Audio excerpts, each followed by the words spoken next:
इस वक्त the eco live है, आपको एक्सक्लूसिव तस्वीर एक्यूज की दिखा रही है। ए.के. मिश्रा के साथ डिप्टी कमिश्नर रुपेश कुमार ने सेल्फी ली थी इस इंसिडेंट के बाद, जब उसको समझाकर एक कमरे से बाहर लाया गया। डिप्टी कमिश्नर के साथ उनके से और एक आईपीएस ऑफिसर देखे जा सकते हैं इस तस्वीर में। ए.के. मिश्रा के चेहरे पर किसी तरह की घबराहट या परेशानी की झलक नहीं दिख रही है, वो एक खुश मिजाज से मूड में दिख रहा है। और दूसरी तस्वीर में AK-47 हम दिखाएंगे जो कोलकाता के न्यू मार्केट थाना में रखा गया है। उस वक्त कोलकाता पुलिस के सीनियर ऑफिसर ने ए.के. मिश्रा से सीज कर लिया था। और मैं हूँ तनवीर, आप देख रहे द इको लाइव। इस वक्त हम कोलकाता के इंडियन म्यूजियम के सामने खड़े हैं। शनिचर की शाम इंडियन म्यूजियम के पीछे गेट की तरफ CISF जवान के बीच फायरिंग की घटना पेश आती है। इस घटना में CISF के सीनियर कांस्टेबल की मौत हो जाती है। जो हमारे सूत्र कह रहे हैं कि शनिचर की शाम 6:30 बजे इंडियन म्यूजियम उस वक्त बंद हो चुका था। इंडियन म्यूजियम के पीछे गेट की तरफ CISF का एक बूथ है, वहाँ पे CISF हेड कांस्टेबल A.के. मिश्रा, उसके सीनियर सहयोगी सुबीर घोष और रंजीत कुमार सारंगी मौजूद थे। इन तीनों के दरमियान किसी बात को लेकर बहस होती है। उसके बाद A.के. मिश्रा अपने दूसरे सहयोगी से AK-47 राइफल छीनकर रंजीत कुमार सारंगी पर फायरिंग कर देता है। रंजीत कुमार सारंगी पे तकरीबन 3 से 4 राउंड फायरिंग की जाती है, जिसके नतीजे में रंजीत सारंगी की मौत हो जाती है। सारंगी को एक गोली सर में लगा है और दूसरी गोली उसके सीने में लगी है, जिसकी वजह से उसकी मौत हो गई। CISF सूत्रों से जो जानकारी मिली है कि तकरीबन 2 महीने से रंजीत कुमार सारंगी और हेड कांस्टेबल A.के. मिश्रा के दरमियान तनाज़ा चल रहा था। लेकिन तनाज़ा क्यों चल रहा था, ये बात शनिचर की रात तक नहीं पता चला। इतवार को साफ तौर पर वाज़ेह कर दिया गया है कि इन दोनों के दरमियान छुट्टी को लेकर तनाज़ा चल रहा था। A.के. मिश्रा बार बार छुट्टी के लिए दरख्वास्त देते थे, जिसको एक्सेप्ट नहीं करने पर A.के. मिश्रा और रंजीत कुमार सारंगी के दरमियान तनाज़ा होता था। कई बार झगड़े की भी नौबत आई है और कई बार मारपीट की नौबत आई है, लेकिन किसी तरह उस वक्त हालात संभाल लिए गए थे। लेकिन यही पुरानी रंजिश शनिचर की शाम मौत की घाट उतार दिया जाता है।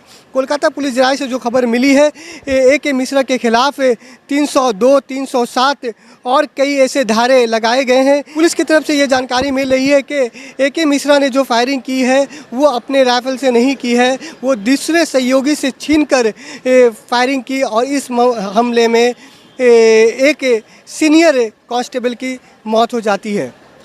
इस वाक़े के दूसरे दिन हम इंडियन म्यूज़ियम के पास पहुंचे हैं। आप देख सकते हैं कि इंडियन म्यूज़ियम को बंद नहीं किया गया है। दर्शकों फॉरेन टूरिस्ट की भी यहाँ पे एक अच्छी खासी तादाद नज़र आती है। लेकिन सबसे बड़ा सवाल है कि CISF के जो जवान ने फायरिंग की है और वो कोई नशे की हालत में नहीं, उनका दिमागी संतुलन भी सब कुछ ठीक था, जो पुलिस की तरफ से बताई जा रही है। इस इंसिडेंट को अंजाम देने के बाद A.के. मिश्रा बंद कमरे में वो रहता है। तकरीबन आधे घंटे बताए जाते हैं कि वो राइफ़ल लेकर एक कमरे में बंद हो जाता है। उसके बाद पुलिस की एक टीम वहाँ पे पहुँचती है, उससे बात करने की कोशिश की जाती है, लेकिन वो कमरे में किसी को आने की इजाज़त नहीं देता है। डिप्टी कमिश्नर रुपेश कुमार अपने टीम के साथ वहाँ पे खड़े रहते हैं और उनको बाहर से बातचीत के ज़रिए समझाने की कोशिश की जाती है, लेकिन वो समझने को तैयार नहीं होता है।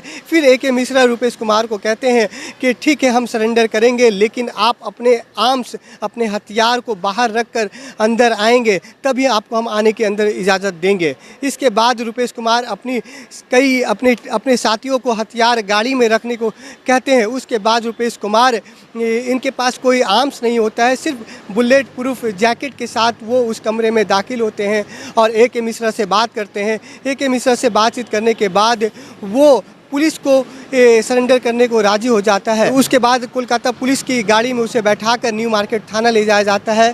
फिर वहाँ उसकी पूछताछ होती है। रात भर उससे पूछताछ की गई है कि फायरिंग क्यों की गई है, क्या वजह थी, A.के. मिश्रा और सारंगी के दरमियान क्या तनाज़ा चल रहा था। उसने पुलिस को ज़्यादा कुछ नहीं बताया है। लेकिन इतवार की सुबह जब CISF की तरफ से जो हम लोगों को जानकारी मिल रही है, मीडिया को जो जानकारी CISF ने अनऑफिशियल के तौर पे दी है के सारंगी और ए के मिश्रा के दरमियान काफ़ी दिनों से तनाज़ा चल रहा था। उसके ए के मिश्रा के जो पिता है वो 3 दिन पहले उनकी मृत्यु होती है। छुट्टी के लिए वो अप्लाई करता है, लेकिन ए के मिश्रा को छुट्टी नहीं मिलती है। इससे पहले भी ए के मिश्रा कई बार छुट्टी के लिए दरख्वास्त दिया था, उन्हें छुट्टी नहीं दी जाती है। इसको लेकर ए के मिश्रा और सारंगी और सुबीर घोष के दरमियान हंसी मजाक होता है, लेकिन ए के मिश्रा उसको सीरियस लेते हैं और कहीं ना कहीं वो गुस्से में आकर शनिचर की शाम वारदात को अंजाम देते हैं। इस वाक़या को लेकर धर्मतल्ला और न्यू मार्केट इलाका में हलचल मच जाता है। कोलकाता पुलिस के सीनियर ऑफिसर्स यहाँ पे पहुँचते हैं। Kolkata police commissioner Vineet Kumar Goyal, joint commissioner crime Muralidhar Sharma भी इंसिडेंट पे पहुँचते हैं, हालात का जायज़ा लेते हैं। उनके पास भी बुलेट प्रूफ जैकेट होता है और वो जो एक्यूज़ है ए के मिश्रा, उनसे बातचीत करते हैं। देखिए, हमने सारी स्टोरी आपको बताने की, समझाने की कोशिश की गई है कि किस तरह ए के मिश्रा ने वारदात को अंजाम दिया था और उसके बाद अपने आप को सरेंडर दिया था। उसके बाद कोलकाता पुलिस इनके खिलाफ कई धारा के तहत मुकदमा दर्ज करती है। आज उसे बंसाल कोर्ट में पेश किया गया, जहां पुलिस ने कई दिनों के रिमांड पे भेज दिए गए हैं। तो वही दूसरी तरफ जो सुबीर घोष इस वक्त अस्पताल में जेर इलाज है, उनसे पुलिस की एक टीम जाकर बातचीत की गई है। सुबीर घोष का जो बयान काफ़ी महत्वपूर्ण माना जा रहा है, क्योंकि सुबीर घोष एक अहम गवाह पुलिस के लिए बन सकते हैं इस इंसिडेंट को लेकर, क्योंकि उनके सामने सारा वाक़या पेश आया है।